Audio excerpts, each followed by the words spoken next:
Dipstick's an amazing piece of kit that finds potentially dangerous structural defects in the underground section of steel street lighting columns. Before you use it, it's essential to make a few quick checks. First of all, obviously, check the column's not falling over or causing you any other danger. Secondly, check there's no traffic danger to you while you're carrying out the work. And finally, make sure the exposed conductive part of the column is not energised from an internal electrical fault. It's not unknown, and use something like a volt stick. This one's safe, so we can go ahead and take off the door and start work. Have a good look inside. Does any of the wiring appear dangerous?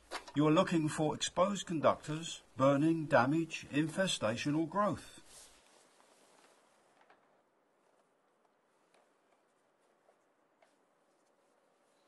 If necessary, have a clean up with an insulated brush, but be careful.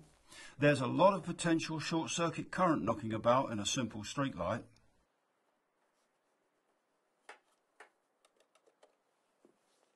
Now you can get to work with the amazing dipstick. Hang it on the bottom of the access hole and fasten the loop round the outside of the column. These clever connections provide a good contact but will release if the instrument is accidentally pulled. Now connect the probe. All this takes a matter of seconds.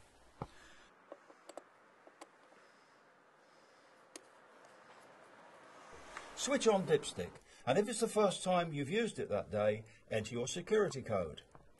Calibrate every time you start to test a column by putting the tip of the probe against the wall about 5 centimeters below the aperture and setting the unit to 100% full-scale deflection.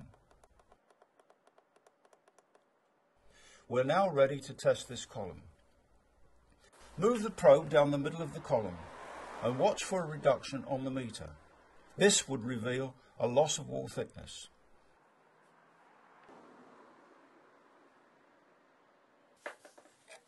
If there's room, a more thorough test would result from moving the tip down the wall of each of the 4 quadrants. Steadily move the probe down, checking the meter.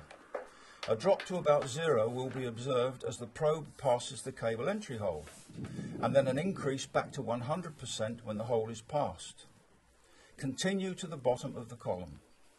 This one's fine, with no detectable corrosion in the root. The same cannot be said of this demonstration one. The dipstick probe detects a serious loss of wall thickness caused by corrosion. This would represent a very unsafe column that should be removed quickly.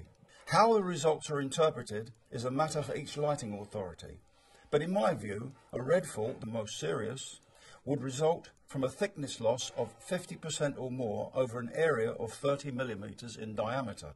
A fault is more sinister if it's near ground level, where a smaller area of fault may be considered a red defect.